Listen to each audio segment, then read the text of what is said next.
Hello, I'm Richard Vobes, the bald explorer, out on another walk.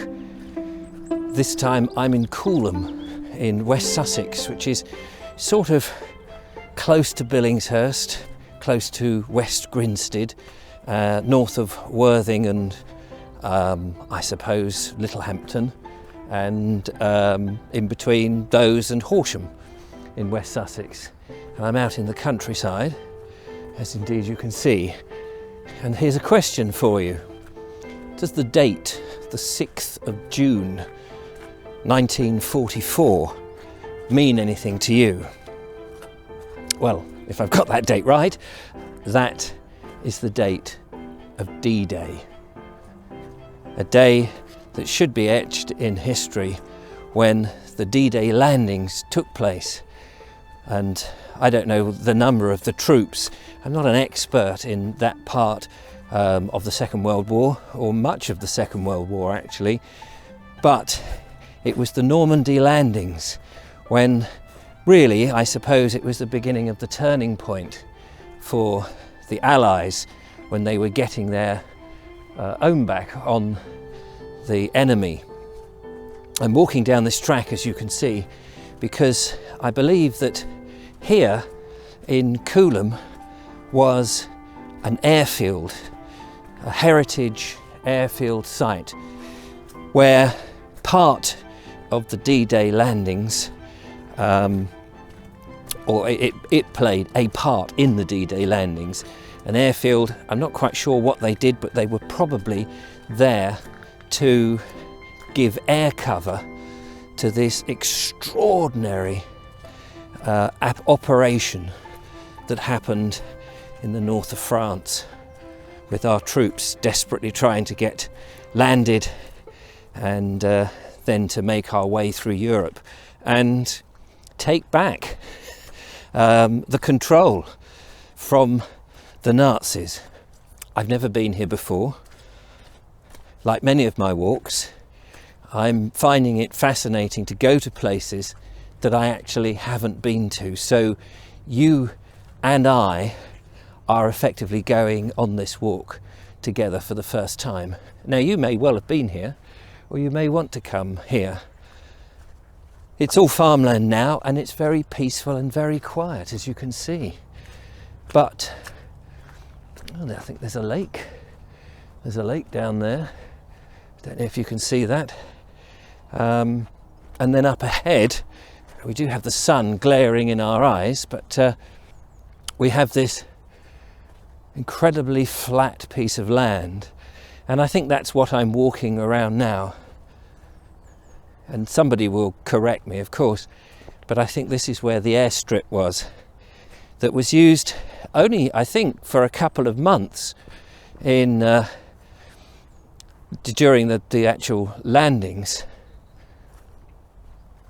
But I think it took a year to build up to that. The whole operation, of course, was very hush-hush on the need-to-know basis. Oh yeah, look, we can see the lake here a little better, and these glorious oak trees sitting here, or standing here. I suppose you don't see trees sit, do you? And it's also peaceful on this January day. Yet, reading it online, as you can, if you do a search, you read about some of the troops who were based here and the pubs that they would like to go of when they had downtime in the evening and nip about, and all the readiness that was going on and people getting ready. Just look at this here. If I turn around here, try and block the sun out. Here, look at this vast expanse, flat field. It's gone back to clearly what it once was, but for this very short piece of time, the British and the Canadians, I think, were all involved, and the Americans, of course, were all involved in this incredible piece of history and operation. It's so hard to imagine the scale of what the D-Day landings entailed. When you look at pictures from the beaches of all the seagoing craft, the vehicles on the beach, and the men. It is just mind-blowing. You just think, how is it possible that we can organise that? I guess it's when humanity or a nation is challenged and it's life and death, you do that. Yet we seem to be failing to do that sort of organisational structure and saving people when it comes to things like just looking after ourselves in peacetime, like with the National Health Service and other things. We don't seem to be giving people quite the right treatment that perhaps we should be doing. And in times of conflict, we seem to be able to pull out the stops, which is fantastic.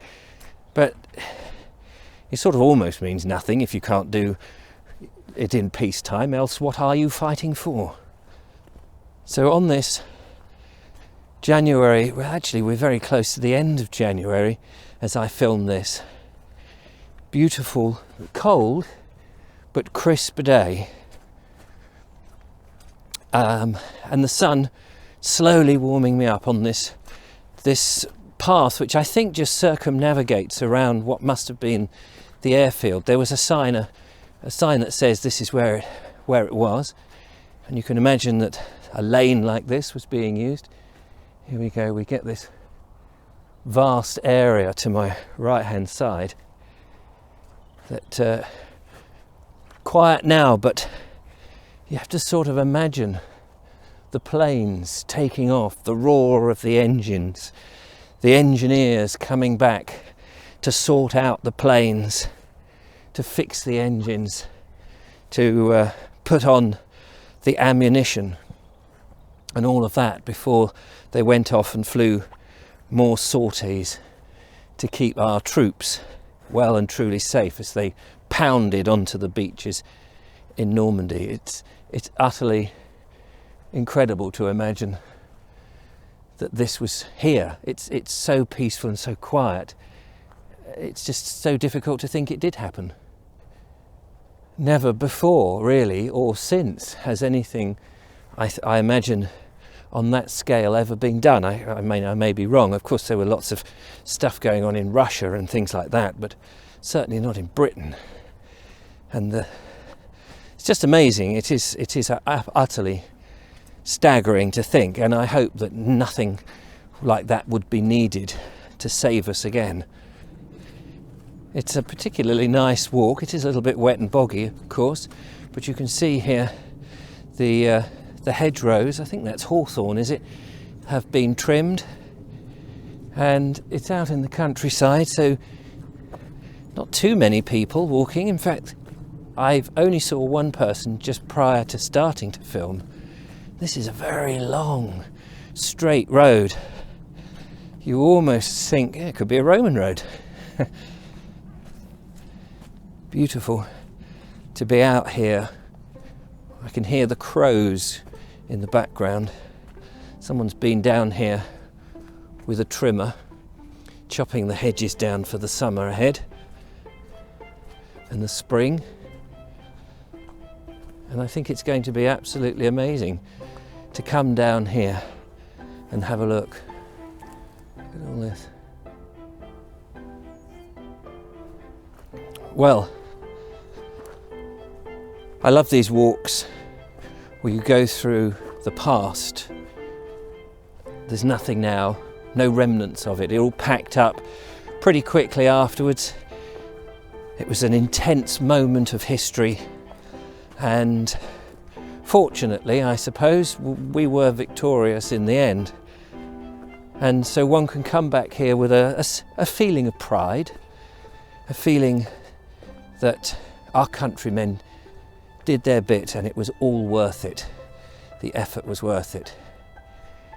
But now, of course, it's gone back to the farming land that it once was, and the airstrip that was perhaps here or over there or wherever it was has now long gone. Anyway, thank you so much for watching. Oh, I can get into this one. Let's just whiz over here a bit.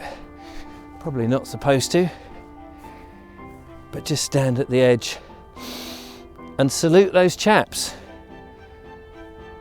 Maybe that's the wrong hand, is it? I should do it with this hand. And salute those chaps who gave their lives and those who dared their lives towards such a noble thing. And I'll see you on the next one. Thanks for watching.